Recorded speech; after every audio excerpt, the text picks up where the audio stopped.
Hello viewers, अस्सलाम वालेकुम। C sharp के कंप्लीट कोर्स में खुशामदीद। इस वीडियो में हम सी शार्प में वेरिएबल्स को डिस्कस करेंगे, तो चलिए शुरू करते हैं। वेरिएबल्स क्या होते हैं? Variables are containers for storing data values. तो वेरिएबल्स कंटेनर्स हैं डेटा वैल्यूज को स्टोर करने के लिए। अगर हम अपने घरों की एग्जांपल लें तो किचन की हम बात करते हैं तो किचन में हमारे पास मुख्तलिफ कंटेनर्स होते हैं, यानी मुख्तलिफ बॉक्सेस या डब्बे कह सकते हैं, वो होते हैं जिसमें हम मुख्तलिफ चीज़ों को स्टोर करते हैं। जैसे एक कंटेनर होता है जो नमक स्टोर करता है, कुछ कंटेनर ऐसे होते हैं जिसमें हम मसाले रखते हैं, किसी कंटेनर में हम रखते हैं चीनी रखते हैं, किसी में हम दालें रखते हैं। तो ये क्या होते हैं? कंटेनर होते हैं जो चीज़ों को स्टोर करने के लिए यूज़ करते हैं। सिमिलरली अगर हम बाल्टी की बात करें तो बाल्टी में हम क्या करते हैं? पानी स्टोर करते हैं। तो इसी तरीके से वेरिएबल्स क्या होते हैं? कंटेनर्स होते हैं जिसमें हम क्या स्टोर करते हैं? डेटा स्टोर करते हैं। तो आप देखें ये वेरिएबल है, इसके अंदर ये कंटेनर है, इसके अंदर हम क्या स्टोर करेंगे? डेटा स्टोर करेंगे।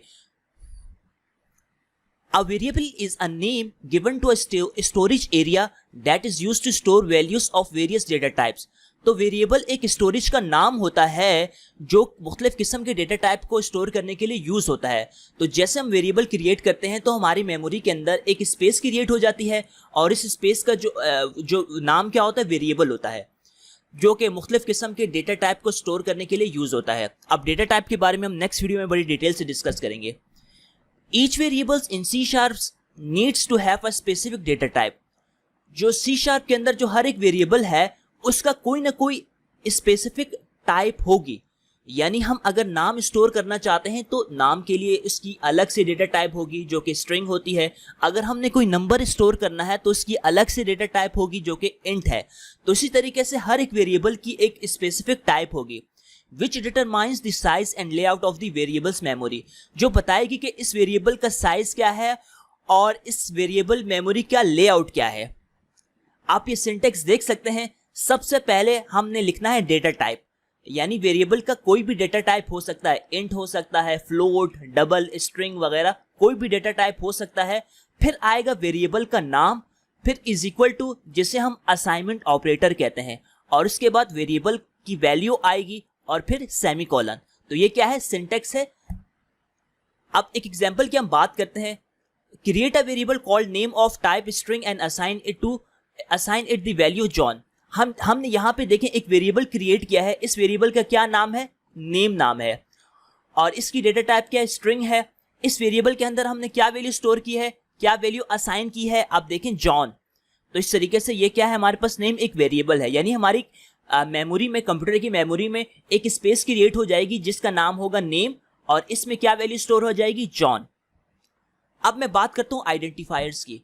इन programming languages identifiers are used for identification purpose. तो आइडेंटिफिकेशन पर्पसेस के लिए हम क्या यूज करते हैं? आइडेंटिफायर यूज करते हैं।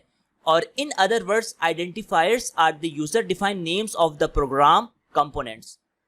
तो आइडेंटिफायर क्या होते हैं? यूजर डिफाइंड नेम होते हैं प्रोग्राम कंपोनेंट्स के।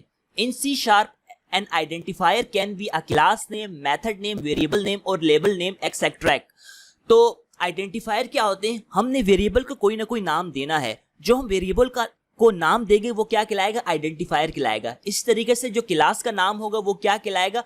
आइडेंटिफायर कहलाएगा। मेथड का जो नाम होगा वो क्या कहलाएगा? आइडेंटिफायर कहलाएगा, ताकि हम इसको आइडेंटिफाई कर सकें। तो आइडेंटिफायर क्या होता है? वेरिएबल का नाम, क्लास का नाम, मेथड का नाम वगैरह वगैरह। अब हम कुछ बात करते हैं वेरिएबल्स को नाम देने के रूल्स के मुतालिक कि हम अगर वेरिएबल को हमने नाम देना है तो हम किस तरीके से दे सकते हैं, यानी क्या रूल्स हैं। तो सबसे पहले है कि variable names must be unique. अगर हमने वेरिएबल का नाम देना है तो वो यूनिक होना चाहिए, मतलब डुप्लीकेट नहीं होना चाहिए, यूनिक होना चाहिए। Variable names can contain letters, digits and the underscore only.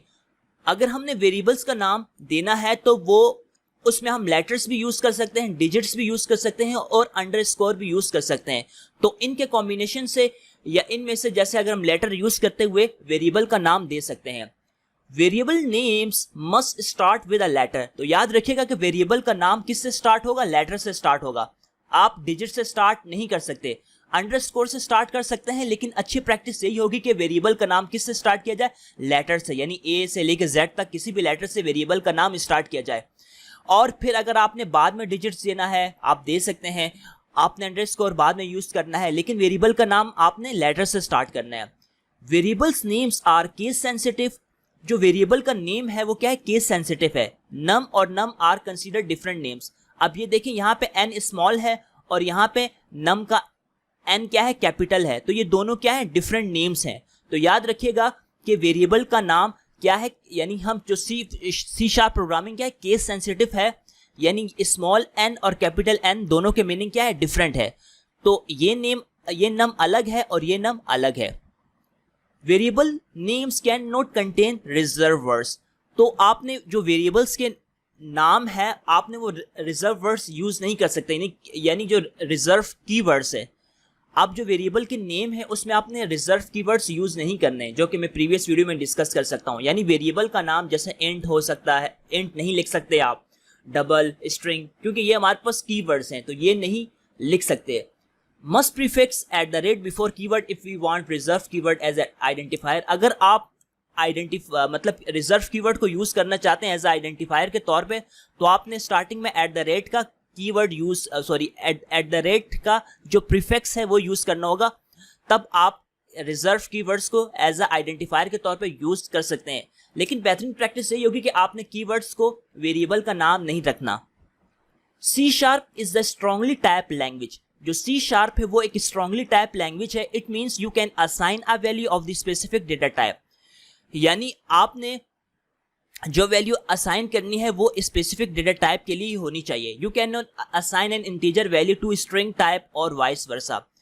जैसे फॉर एग्जांपल अगर आपने जैसे एग्जांपल यहाँ पे देखें, हमने यहाँ पे वेरिएबल का क्या नाम है, नम है, और इसकी डेटा टाइप क्या है, इंटीजर है, और इसके अंदर हम कौन सी वैल्यू असाइन कर रहे हैं, कौन सी वैल्यू स्टोर कर रहे हैं, स्ट्रीफ, जो कि गलत है क्योंकि इसकी डेटा टाइप क्या है, इंट है, तो लिहाजा इसमें इंटीजर की वैल्यू यानी नंबर ही स्टोर होने चाहिए। तो can not assign string to int type variable. अब हम बात करते हैं कुछ एग्जांपल्स की। Variables can be declare first and initialize later. आप इस तरीके से भी कर सकते हैं कि वेरिएबल को पहले आप क्या कर लें, डिक्लेयर कर दें, और बाद में वेरिएबल को इनिशियलाइज कर लें, यानी इसको जो भी वैल्यू देनी है। A variable must be assigned a value before using it, otherwise C sharp will give a compile time error। अब यहाँ पे देखें, यहाँ पे हमने एक वेरिएबल क्या किया है, डिक्लेयर किया है, जिसका क्या नाम है, आई है, लेकिन इसको हमने कोई वैल्यू दी ही नहीं है, यानी इसको वैल्यू कोई असाइन ही नहीं की, और इसको हम क्या कर रहे हैं, यूज कर रहे हैं। यहाँ पे आई की कोई वैल्यू है ही नहीं तो इसको हम यूज कर रहे हैं, तो ये तो गलत होगा। तो यहाँ पे क्या आएगा, कंपाइल टाइम एरर आएगा, यानी अनअसाइन लोकल वेरिएबल, क्योंकि आई को सबसे पहले हमने कोई वैल्यू असाइन करनी होगी, तब आई की वैल्यू हम जे को असाइन कर सकते हैं, अदरवाइज नहीं। The value of a variable can B change any time after initialising it.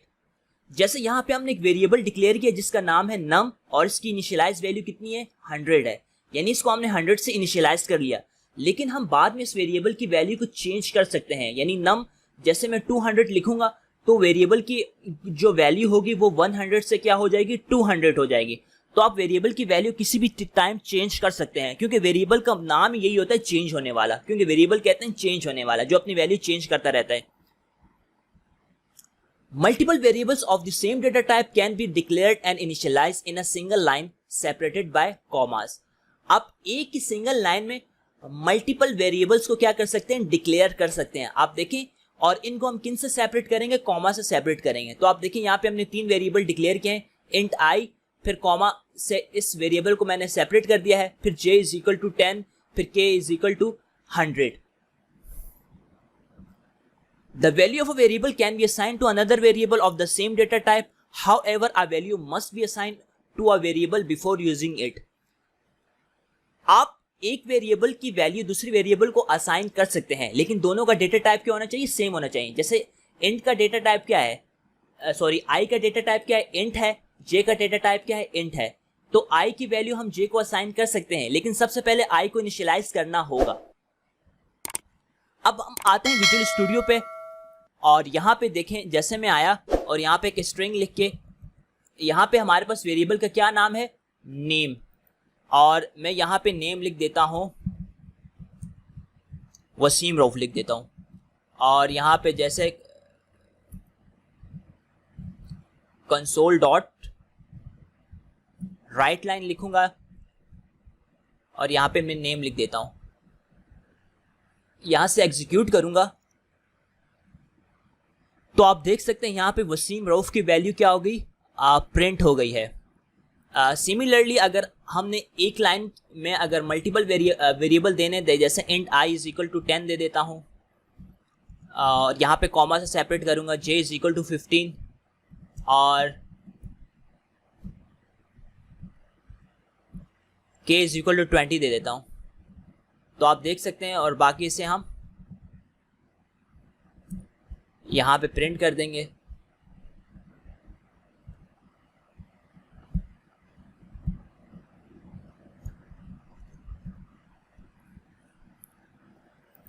तो आप देखिए यहाँ पे वैल्यू ऑफ आई, तो यहाँ पे आई की वैल्यू प्रिंट कर देगा, वैल्यू ऑफ जे यहाँ पे जे की वैल्यू प्रिंट कर देगा और वैल्यू ऑफ के यहाँ पे के की वैल्यू प्रिंट करेगा। चलिए इसको हम एग्जीक्यूट करते हैं।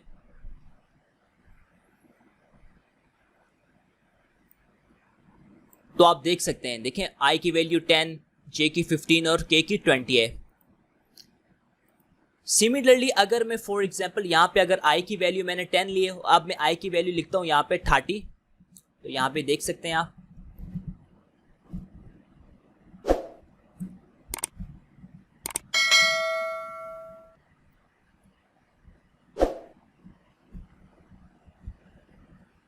तो आई की जो न्यू वैल्यू है वो चेंज होकर 30 हो जाएगी, आप यहाँ पे देख सकते हैं। तो ये था वेरिएबल्स। नेक्स्ट वीडियो में हम आएंगे और डेटा टाइप्स को बड़ी डिटेल से डिस्कस करेंगे। अपना ख्याल रखिएगा।